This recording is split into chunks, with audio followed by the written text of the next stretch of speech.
Comment obtenir un financement pour démarrer votre entreprise ou pour développer votre entreprise? Et surtout aussi, si vous avez besoin d'investir dans l'immobilier ou si vous voulez investir dans l'immobilier, bien évidemment, il faut aussi obtenir un financement. Donc, dans le cadre d'une entreprise, bien évidemment, quand on démarre une entreprise, on a besoin de trésorerie. Et rarement, quand on démarre, on a énormément de trésorerie pour pouvoir payer les premiers frais fixes, toute la mise en place de son entreprise ou quand on veut la développer. Donc, on est amené à demander souvent du financement à des partenaires financiers, des banques, des courtiers, tout ça. Donc, on va voir ça en plusieurs étapes, comment moi je fais et comment moi j'enseigne via mes formations à mes membres des cercles des bâtisseurs comment obtenir un financement. Donc d'abord, dans le cadre d'une entreprise, il faut élaborer un business plan. Donc en gros, quand business plan, c'est vous allez mettre les chiffres exactement que vous êtes en train de faire, comment vous vous projetez dans les prochains mois, dans les prochaines années, pour pouvoir justifier le besoin de ce financement et où il va aller ce financement, à quoi il va servir. Parce que le financement, ce n'est pas pour partir en vacances aux Bahamas ou pour aller acheter une Ferrari. Un financement, c'est vraiment dans le cadre de l'entreprise, c'est pour alimenter la trésorerie, pour faire des investissements, pour embaucher des équipes, pour prendre des locaux plus grands, pour prendre des équipements, pour prendre des outils, des voitures et tout ça. Donc c'est pour le développement de son entreprise. Donc il faut élaborer un business plan, bien évidemment. Il faut, avec la collaboration de votre expert comptable, un expert comptable qui a vraiment cette optique de développement et qui soit vraiment avec le mindset, l'état d'esprit d'entreprendre et surtout de développer. Donc, élaborer un bon business plan. Donc, ça va être la radiographie de votre entreprise actuelle et comment elle se projette. Après, il faudra, avec ce business plan, préparer un dossier solide. C'est ce que moi j'appelle un dossier béton. Pour ceux qui sont dans le bâtiment, là, ils vont se retrouver vraiment du béton armé. Dans le dossier, donc vous allez mettre le business plan, mais vous allez raconter un petit peu, vous allez donner le contexte, l'environnement, pour quelles raisons vous avez besoin de financement. Donc vous allez en gros mettre le blabla, vous allez raconter une histoire, vous allez raconter l'histoire de votre entreprise, où vous en êtes, pourquoi vous avez besoin de ce financement et où vous voulez amener votre entreprise à niveau des chiffres et tout ça. Donc là, le business plan, c'est vraiment les chiffres. Et l'autre, le dossier, c'est tout ce qui va autour pour pouvoir, en gros, c'est la rédaction, cette demande de prêt et avec tous les éléments que vous demandez, que ce soit le bilan, que ce soit une situation comptable, que ce soit les statuts, le cabis, tout ça, on le glisse dans le dossier, plus la présentation du dossier. Donc le dossier solide, le dossier de béton, c'est un business plan, la présentation du dossier, pourquoi on a besoin de ce financement, et pourquoi on a besoin, qu'est-ce qu'on va payer avec pour développer, et après, bien évidemment, toutes les pièces qui va vous demander votre banquier ou votre courtier pour pouvoir vous délivrer ce financement. Donc après, ce qu'il va se faire, c'est qu'il va analyser et il va faire une simulation de prêt. Et cette simulation de prêt, donc ça va être le montant total que vous avez besoin, imaginons 300 000. Vous allez demander un financement sur 7 ans, parce que souvent dans le cas des entreprises, c'est 7 ans. Et ça va vous donner une mensualité. Et cette mensualité, il va falloir que vous l'absorbiez avec le développement du chiffre d'affaires. Donc ça va être une charge fixe pendant 7 ans. Et donc, c'est là que ça va vous donner les premiers chiffres, sauf que dans cette simulation, vous allez avoir le taux d'intérêt, vous allez avoir l'assurance, vous allez avoir les frais de dossier, vous allez avoir tout un tas de chiffres et tout ça. Il faut savoir, pour ceux qui ont l'habitude d'investir dans l'immobilier, mais pas demander des financements pour les entreprises, les taux varient souvent. Souvent, les taux pour le financement du développement des entreprises est plus élevé que pour la même période, pour 7 ans par exemple, si vous aurez fait un investissement immobilier. Donc, c'est normal que ça soit légèrement plus cher. Mais au lieu de voir les taux d'intérêt que vous allez payer, d'accord, il faut plutôt se focaliser qu'est-ce que cet argent, que cette banque qui va vous financer, à laquelle comment vous allez pouvoir générer du chiffre, comment vous allez pouvoir développer votre entreprise. Donc, on a préparé le dossier, on a fait une simulation de prêt, on a présenté, donc maintenant il va falloir le présenter le dossier.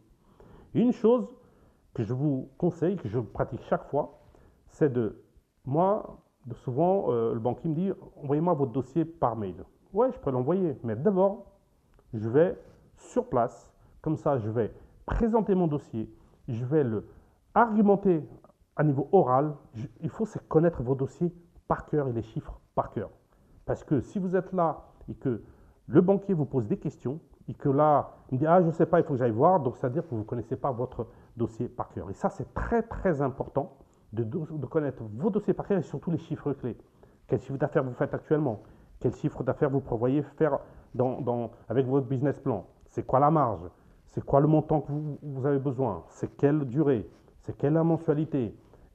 Voilà, il faut vraiment avoir, ça ne veut pas dire que vous devez avoir tous les chiffres en tête, mais les chiffres principaux, il faut vraiment, vraiment l'avoir en tête. Pourquoi? Parce que vous allez montrer de l'assurance à votre banquier, vous allez montrer de votre certitude, vous allez montrer de votre dynamisme, vous allez mettre que vous y croyez vraiment. Donc il faut mettre vraiment du dynamisme, vraiment mettre votre cœur, il faut mettre vos tripes, il faut tout mettre dans la présentation de votre dossier.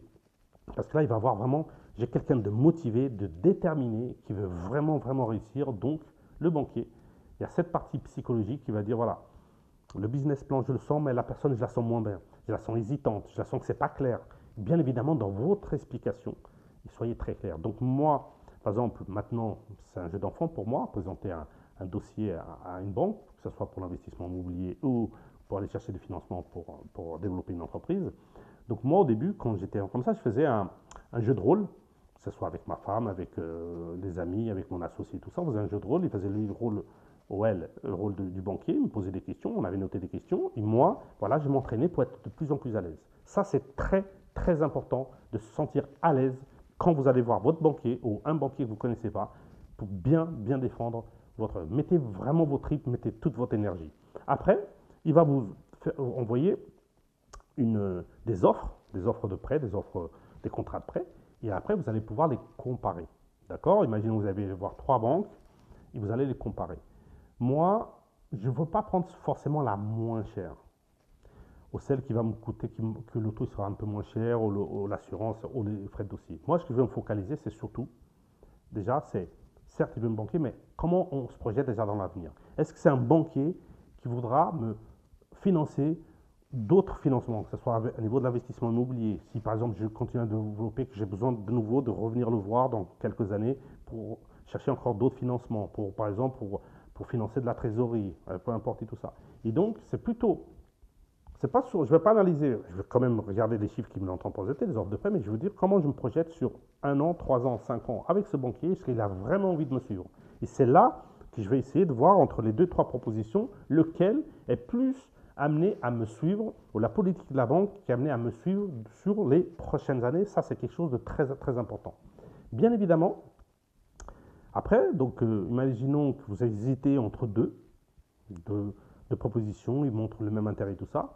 Il faut surtout mettre aussi en avant, pour tourner votre dossier sexy, et même lors de la présentation, si on peut revenir un petit peu en arrière, c'est de mettre en avant les flux de trésorerie, parce que si ce n'est pas votre banque habituelle, que vous allez faire passer par la banque, et vraiment, les banques, ce qu'elles cherchent vraiment, c'est les comptes pro, les comptes perso, tout ce qu'on prend autour, et les flux de trésorerie, parce qu'on paye des commissions de mouvement, commissions de compte, tout ça dans les pros, et c'est là qu'ils gagnent de l'argent. Ce n'est pas avec un crédit immobilier classique qui va gagner ça, c'est un produit d'appel. D'accord? C'est comme les promotions dans un magasin, les produits d'appel, c'est pourquoi vous venez chez eux. Mais après, eux, ils vont gagner surtout quand vous mettez en avant. Imaginons que vous avez une entreprise qui fait 100 000 euros. Vous voulez la passer à 1 million d'euros. Il va avoir des flux de trésorerie à la hauteur d'1 million d'euros. Et c'est ça qu'ils veulent garder. Et après, ils vont vous proposer des assurances, peut-être la gestion des vos locaux. Ils vont vous proposer d'assurance véhicule, d'assurance, tout type d'assurance, un contrat, un compte perso de vous, de vos enfants. Ils vont vous demander des assurances vie. Ils vont vous demander tout un tas. Il faut le faire comprendre que si eux, ils jouent le jeu avec vous et qu'ils sont prêts à vous suivre pendant pas mal d'années et vous suivre dans vos projets, vous dites que vous allez aussi jouer avec eux. Mais par contre, il ne faut pas tout donner. Parce qu'imaginons dans 2 ans, pour n'importe quelle raison, ce banquier-là ne peut pas, pour une question d'encours, peu importe, la politique de la banque a changé, il faut vous laisser sous le pied pour après donner à une autre banque. Et moi, j'ai toujours travaillé minimum avec 2 banques, des fois 3, mais minimum avec des banques, je mettais à peu près 50% des flux dans une banque, 50% des flux dans une autre. Et après, souvent, comme un truc, après, des fois, c'était du 55-45, 60-40, j'ai même monté à 70-30. J'appuyais plus avec des flux, avec celles qu'à ce moment-là, elle était en train de me suivre sur d'autres projets. Donc, on essaie de varier, mais toujours avoir deux banques principales. Par exemple, quand on démarre dans une entreprise, une seule, ça suffit. Mais dès qu'on commence à se développer, ayez déjà la vision d'avoir 2 banques. C'est avec ces 2 banques que vous allez faire votre parcours d'entrepreneur, d'investisseurs et vous allez pouvoir tous exploser. Voilà qu'est-ce qu'on pouvait dire, comment obtenir un financement. C'est ce que je pratique moi depuis plus de 25-30 ans. C'est ce que je préconise et c'est ce que je partage avec les membres du cercle des bâtisseurs quand je les accompagne dans le cadre de développement de leur entreprise versus investir dans l'immobilier. Et bien évidemment, tous ceux, les membres, ils sont en train de tous exploser en mettant ça. Ils obtiennent tous des financements quasiment, sauf vraiment leur dossier, c'est pas possible à niveau des chiffres de leur boîte. Mais quand ils préparent ça et qu'ils mettent ça en avant, bien évidemment, ça décolle, ça permet de développer son chiffre d'affaires et ça permet d'aller alimenter ses rêves et vraiment devenir un entrepreneur à succès. Je vous dis à très bientôt lors d'une prochaine vidéo.